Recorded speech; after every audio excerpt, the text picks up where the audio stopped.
안녕하세요. 알뜰아 로미입니다. 아직도 영상을 찍을 때면 손을 어떻게 해야 될지 모르겠어요. 일단 저희 아이들이 이제 방학이 끝이 나서 개학을 했고 이제 혼자 있는 시간이 있어서 8월 가계부 결산을 해보려고 합니다. 지난 7월 가계부 결산을 보면 제가 이제 음성도 없고 제가 따로 찍은 영상이 아니라 그냥 이렇게 숫자로만 보는 가계부를 올렸었는데 그래도 조회수를 보니까 그래도 관심 있게 봐주신 것 같더라고요. 매월 그렇게 큰 변동사항이 없어요. 이제 거의 규칙적으로 지출을 하고 같은 패턴으로 지출을 하려고 하고 또 이제 고정 지출 같은 경우에도 거의 변동사항이 없기 때문에 재미가 없을 수도 있지만 그래도 재밌게 봐주셨으면 좋겠습니다. 먼저 저희 집 고정 지출부터 제가 이야기하면서 알려드리도록 하겠습니다. 고정 지출비, 아파트 관리비는 이번 달에 18만 4,300원이 나왔습니다. 제가 8월 거지만 이번 달이라고 말을 할 수가 있습니다. 18만 4,300원이 나왔습니다. 이게 이제 사용 기간으로 보면은 6월 11일부터 7월 10일까지의 사용 기간으로 보시면 될 것 같아요. 이때는 딱히 에어컨을 사용을 하지 않아서 아직 에어컨 전기료에 대한 금액은 청구가 되지 않은 상태입니다. 기본적으로 저희 집이 이 정도 한 18만원 선에 나온다고 생각하시면 될 것 같아요. 그리고 도시가스는 11,439원입니다. 이것도 7월 10일까지 그 도시가스 한 달 사용 금액이고요. 여기에 신용카드로 결제를 해서 10% 할인된 금액입니다. 그리고 저희 집 보험료는 4인 가족으로 29만 3,091원입니다. 매월 지금 변동사항 없이 거의 이 정도 저희 4명의 보험료가 나오는 것 같아요. 여기에는 뭐 실비 기본으로 들어가 있고 이제 진단비 기본으로 들어가 있고 종합보험, 정기보험, 암보험 이렇게 들어가 있습니다. 그리고 인터넷 TV 사용료는 매월 같은 금액 27,621원 나왔습니다. 이것도 10% 할인된 금액입니다. 청구 할인된 금액이기 때문에 저는 따로 수입으로 잡지는 않고 그냥 이제 기록을 이렇게 하고 있답니다. 정확한 사용량 여기에 이제 10%를 더해주시면 되겠죠? 그리고 저희 집 통신요금은 0원입니다. 저희 4명 다 0원 요금제를 사용을 하고 있기 때문에 요금은 청구되지 않았습니다. 그리고 정수기 렌탈료는 7,900원. 이것도 제휴카드 30만원 사용을 해서 15,000원 할인된 금액으로 79,900원입니다. 구독료는 넷플릭스 구독료로 4,250원. 그리고 용돈은 저희가 매번 같은 금액인 22만원을 제가 그냥 고정적으로 적어두었는데 아이들은 이제 매주 월요일에 지급이 되기 때문에 어떤 달은 5주, 어떤 달은 4주 뭐 이렇게 왔다 갔다 해요. 그래도 제가 그냥 22만원으로 깔끔하게 적었었는데 그냥 이번 달에 8월에는 이렇게 주수가 많아가지고 제가 기록을 했습니다. 그래서 22만 7,500원이 나왔습니다. 7,500원이 더 아이들에게 지급이 되었네요. 그리고 교육비는 방학기간이라서 없었고 매월 고정으로 나가는 연금저축 33만 4천원 그리고 비정기 지출과 비상금 바인더에 넣어주는 60만원 이렇게 해서 저희 집 고정지출 내역입니다. 비정기 비상금 같은 경우에는 또 뒤에서 제가 매달 지출된 거를 또 기록을 하고 있는데 매월 그냥 60만원이 지출되고 있다라고 해서 고정지출에 넣고 지출로 잡고 있습니다. 이렇게 해서 고정지출 총 지출 비용은 169만 101원입니다. 다음으로 변동지출을 살펴보면요. 저희 집 부식비가 예산이 40만원으로 제가 5주로 해서 매주 8만원씩 현금 바인더에 넣어주고 있잖아요. 그래서 이번 달 저희 집 부식비의 지출은 27만 7,210원입니다. 거의 이제 한 30% 정도 세이브를 한 것 같죠? 아닌가요? 계산이 안 돼서 한 30% 정도 세이브를 한 것 같습니다. 다음 외식비로는 예산 15만원 중에서 14만 8,180원 적절하게 사용을 하였고요. 생필품은 5,390원 그리고 의류에 14,800원 자파에 21,650원 그리고 여가비는 따로 없었고요. 기타비에는 19,890원의 지출이 있었습니다. 아마 이게 주일 교회 헌금이랑 또 아이들 뭐 간간히 들었던 비용이 아마 포함되어 있지 않을까 싶어요. 그리고 건강의료비는 예산 5만원 중에서 19,820원 아이들 영양제와 제 철분제 구입 비용이 있었습니다.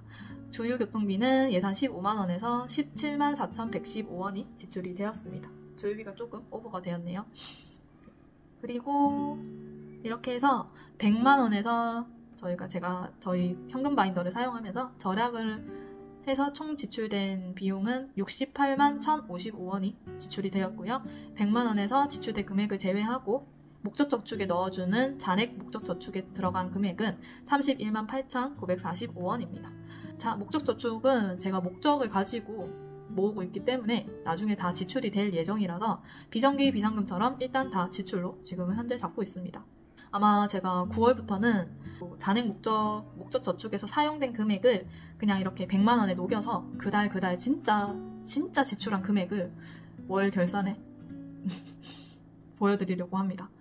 진짜 이 4인 가족 집이 여행을 가든 놀러를 가든 아이들 약을 사든 정말 진짜 이 달에 지출한 금액도 알고 싶어 하실 것 같은 생각이 들어서 저도 결산 내릴 때 조금 복잡하지 않게 표를 구성하고 하고 싶어서 이제는 결산에는 제가 목적저축에 모아놨던 현금을 사용할 때도 100만 원에 이렇게 부식비, 외식비 여기에 녹여서 여가 비용에 녹여서 기록을 할 예정입니다. 이렇게 해서 고정지출과 변동지출 총 합산 지출된 금액은 269만 101원입니다. 다음으로는 비정기 지출에 대해서 살펴보도록 할게요. 매달 60만 원을 옮겨주는 비정기 비상금 지출 내역을 살펴보도록 하겠습니다. 매달 규칙적으로 고정적으로 내고 있는 모임비가 있고요. 부모님한테 드리는 고정적인 비용 10만 원이 있습니다. 그리고 이번에 8월에 저희 이제 어머니 환갑 잔치가 생일이 있었잖아요. 그래서 환갑 생신 용돈으로 10만 원의 지출이 있었는데 이렇게 계란판에 이제 60칸 계란판을 채운다고 나머지 들었던 비용은 제 용돈에서 빼서 개인적으로 드린 금액입니다. 이제 친척분 큰아버지께서 돌아가시게 되어서 조기금으로 20만 원의 지출이 있었습니다. 그리고 세금, 자동차에 8월에 매달리는 주민세 지출이 있었고 또 갑자기 자동차가 배터리 쪽에 문제가 생겨서 수리비가 발생을 하였습니다. 이렇게 해서 30만 9,500원의 지출이 있었고 이런 비정기 총 지출 금액은 82만 9,500원이 나왔네요. 60만 원을 넣어주는데 81만 9,500원. 이번에도 마이너스 오버가 된 것 같습니다. 비상금은 딱히 지출이 없었고요. 그리고 8월에 이제 제가 매주 현금 바인더 예산을 채우면서 캠핑도 갔었고 8월에 아이들 물놀이장 도시락도 많이 챙겼었고 또 이제 아이들 영양제 구입을 하기 위해서 건강 챌린지에서 또 빼온 금액으로는 캠핑에는 97,880원의 지출이 있었고 여름방학에는 37,410원 건강에는 4만원의 지출이 있었습니다. 이렇게 해서 목적저축에서 지출된 금액은 13만 5,390원입니다. 필요시 바로 현금에서 부담없이 쓸 수 있어서 정말 좋은 것 같아요. 따로 모아두는 게 절약해서 모아둔 거기 때문에 진짜 큰 부담이 없는 것 같아요. 지출에 어차피 우리 가족을 위해 지출을 하려고 했던 부분에서 조금 절약을 해서 모아서 다른 비용으로 지출을 하자. 괜찮은 것 같아요. 이번 달 수입에서는 제가 중고거래로 이제 당근마켓에 물건을 이제 집에 정리를 하면서 올렸는데 총 수입이 76,200원이 있었어요. 이걸 포함을 해서 이번 달 수입에서 지출을 제외하면서 저축률은 50%를 달성하였습니다. 저축률 50%입니다. 이 저축률에는 목적저축, 남은 잔액 포함되어 있지 않고요. 비정기도 포함되어 있지 않고 연금저축도 포함되어 있지 않습니다. 오로지 이제 고정지출, 변동지출 제외하고 제가 남은 금액으로만 저축을 하고 있기 때문에 남은 금액으로 총 50%의 저축률이 나왔습니다. 그러면 수입이 도대체 얼마냐 또 많이 궁금해하실 것 같은데 저희 남편도 그렇고 저도 그렇고 저희 남편은 열심히 많이 벌어주려고 노력을 하는 사람이고 저는 벌어다 준 거에서 절약을 해서 모으려고 하는 성격을 가지고 있기 때문에 어떻게 보면 궁합이 정말 잘 맞는 거죠. 많이 벌어다 주면 저는 여기서 쓰지 않고 절약을 해서 조금만 쓰는 거예요. 그래서 모으니까 이렇게 저축률이 많이 나오게 되는 것 같아요.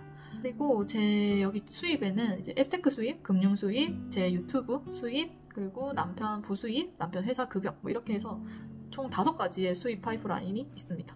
이번 달에 추가된 게 중고거래가 있었죠. 6월에도 5월에도 살펴보니까 최저 지출입니다. 8월이 최저 지출이 되었습니다.